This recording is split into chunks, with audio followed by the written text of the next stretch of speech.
गिबियावनो दिनैनि बे फुंबिलि समाव रादाब बुथुमगिरि नोंथांमोननिसिम आङो गिबियावनो आंनि बे बड'लेण्ड बुब्लिनिसिम गिबियावनो आंनि गाहाम हामलायथिखौ बे फुंबिलि समाव आङो बावहरनाय थाबाय। दा दिनै बे सोरांनाय 3:30 समाव दिनै जोंनि बे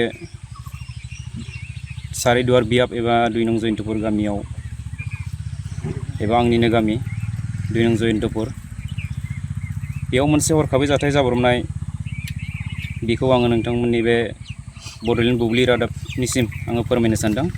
बे थांनाय फेब्रुवारि दाननिफ्रायनो जोङो बे बयलार फार्म बेखौ जोङो जागायदोंमोन। बे जागायनायनिफ्राय जोङो गासै खामानिखौ लानानै औवा दाननायनिफ्राय जों बेखौ स्टार्ट खालामदोंमोन। जोङो खमावनो बेयाव 200निबो बारा औवा बायनानै जोङो बे बयलार फार्मनि न'खौ जों बानायनाय जादोंमोन। बे फेब्रुवारि दाननिफ्रायनो जोङो गोबां औवा दाननायनिफ्राय लानानै न' लुनायनिफ्राय लानानै आरो गोबां बेबायदिनो थुरि बायनानै जोङो बे न'खौ 3,000नि बारा थुरि बायनानै जोङो बे बयलार फार्म न'खौ जोङो बानायनाय जादोंमोन। खमावनो बे थुरि मुथासेनि दामा एबा थुरि मुथासेयाव जोङो 10 रांहै जों बे थुरिखौ बायनाय जादोंमोन। खमावनो बेयाव 3,000नि बारा थुरिखौ जों बायनाय जादों। बे थुरि बायनायाव जोंहा 30,000नि बारा जों खरसा होनानै बे थुरिखौ जों बायना लाबोदोंमोन। बेयावनो गोबां गारि भारा बायदिसिना जों मानसिनि खरसा बेयाव गोबां थांदों। आरो लोगोसे औवा बायनाय थुरि बायनायखौ लानानै आरो लोगोसेनो जोंनि बे गोबां हाजिरा मानसि लानानै जोङो बे गोबां नारा नाथानि गेजेरजों बे न'खौ जों खस्थ' दुखु दाहानि गेजेरजों जों बे न'खौ दिनै बानायनाय जादोंमोन। दिनै फेब्रुवारि दाननिफ्राय लानानै दिनै एप्रिल बैसागु दान सफैबाय। बे फेब्रुवारि दाननिफ्राय जागायनानै न'खौ जोङो बानायनानै दिनै जोङो न'आ ओंखारनानै रेडि जानाय समाव जोङो बयलार फिसाखौ जोङो लाबोदोंमोन 25 मार्चआव जोङो लाबोदोंमोन। दाउनि फिसाया जाहैबाय गासै 1640 फिसा बेयाव दङमोन।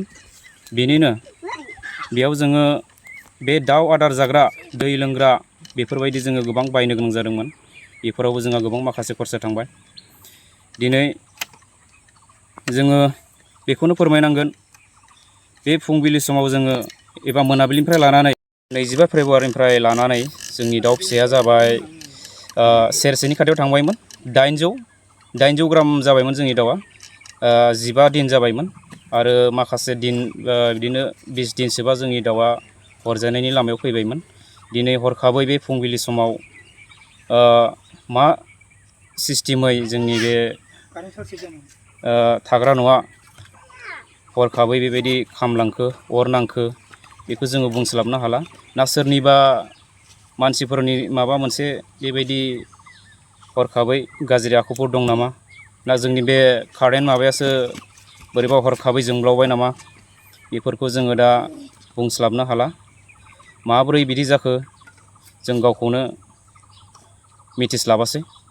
जोङो बे कारेन्ट माबा जानायनि एबा बे अर जोंनाया न'आव अर नांनाया जोङो माबोरै जाखो बेखौ जों बुंनो हाला। दा जेनेबा जोङो खोब 2 रिंगासो फुंबिलिनि 2 रिंगासो बाजियाव जोङो दाउनो आदार दै जगायनानै जोङो दसे सम रेस्ट खालामदोंमोन। बे समावनो 3:30 बाजियाव बोरै मा जाखो हरखाबैनो बेबायदि अर नांनायाव जों गावखौनो मिथिस'आसै। अर नांनायजों लोगोसे जोंनि देहाफोरा हरखाबैनो हुस गैयै जानायाव जों बेफोरबायदि बायदिसिना मुवा बेसाद जों बेफोरखौ रैखा खालामनो हायासै। बेयाव जोंहा थांदों गंनैसो मबाइल थांबाय जोंहा बेयाव, बेजों लोगोसे बेटारि थांबाय, दाउ फिसायाथ' थांखाबायानो आरो लोगोसे जि जोम जोंनि गानग्रा जोमग्रा बेफोरो माखासे लस जाबाय। बेयाव 18,000नि जोङो बेटारि सलार बायदोंमोन, बेखौबो जों रैखा खालामनो हायासै, बेबो थांबाय। आरो लोगोसे मबाइल गंसे थांबाय, जि जोम थांबाय, बेयाव बयलार आदार जाग्रा बायदिसिना बेसादफोरा दिनै लस जाबाय आरो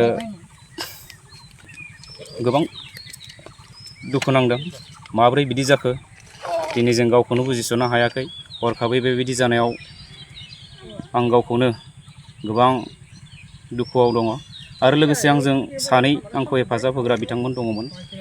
बिथांमोनाबो आंखौ गोबां हेफाजाब होदों, बिथांमोनखौबो आङो साबायखर होनांगोन। दिनै बिथांमोन नङामोनब्ला जों मा जागौमोन बेखौ आं माने बुंस्लाबनो हाला। आं एसे उन्दुलांबायबोमोन। नैबे बिथाङा अर खामनायखौ नुनानै जोंखौ फोजाबाय।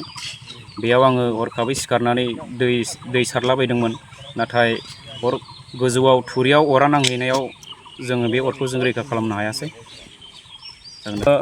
सरकारनिफ्राय बेखौनो लुबैयो, जोंनि जेसेबां खरसा थांदों बेखौ जोङो माबा मोनसे मोनगोन नामा जों बेखौ हास्थायदों। खरसायाथ' थांबाय 1,50,000 बारा जोंहा बेयाव खरसा थांदों। गोबां थुरि बायनाय, औवा बायनाय, हाजिरा होनाय, दाउ आदार जाग्रा हाजिरा होनाय, बायदिसिना मुवा बेसाद बायनाय, बेफोराव जोंहा 1,50,000 बारा जोंनि बेयाव खरसा थांबाय। पुलिसनोथ' जों दासिम FIR होनाय जायाखै। जों बे बयलारनि बिगोमाखौनो जोङो नेगासिनो दं। बिथांनिफ्राय मा थिरांथा मोनो बेखौ जों नेनानै दसेनि उनाव बिथाङा सफैगोन, बेखौ जों नेनोसै। बेयावनो दिनै एप्रिल दाननि 8 अक्ट' फुंनि 7 जाबाय नालाय जोङो दा बे समाव रादाब बुथुमगिरि बड'लेण्ड बुब्लिनिसिम आं गोजोननाय थाबाय, खुलुमनाय थाबाय। आं बेखौनो बुंनो नागिरो दे दिनै मोनायाव जोंहा जोंनि गामियावनो जाहानिनो बिजामादै जोंसार बसुमतारी आरो लोगोसे जयन्त बर' आरो लोगोसे मा नाम बेयो